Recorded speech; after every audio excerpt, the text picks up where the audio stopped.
قسمت کے کھیل اور غربت نے 23 سالہ دعا خان کو اتنا بہادر بنا دیا کہ اس نے شام نگر میں برگر اور شاورما پوائنٹ بنا لیا۔ غربت اور پریشانیوں نے اس کا حوصلہ اور بڑھا دیا، لیکن زمانے کی تنگ نظری اور پولیس کے ناروا رویے نے دعا خان کو توڑ دیا۔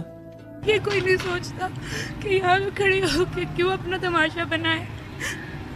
یہ مجبوریاں نہیں تو اور کیا ہے کہ آج ہم یہاں کھڑے ہیں، ان لوگوں کی باتیں سنتے ہیں۔ پولیس والے آگے جب مرضی کچھ نہ کچھ کہہ دیتے ہیں، جو مرضی یہاں سے ہوٹنگ کر کے چلا جاتا ہے۔ جو مرضی کر لے، یہ مجھے روکنے کی جتنی مرضی کوششیں کر لے، میں نہیں رکوں گی، میں محنت کرتی جاؤں گی اور آگے بڑھ کے دکھاؤں گی ان لوگوں کو۔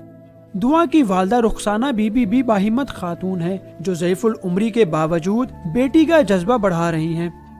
قرضہ لے کے یہ کام شروع کیا ہے، فریزر قسطوں پہ لیا ہے، اوون قسطوں پہ لیا ہے، یہ یہاں تک کہ گرینڈر مشین تک ہم نے اوون پہ قسطوں پہ لی ہے، اور ہم قسطیں اتار رہے ہیں، اللہ چاہے اتر ہی جائیں گی کبھی نہ کبھی تو ہم کام اپنا جاری رکھیں گے۔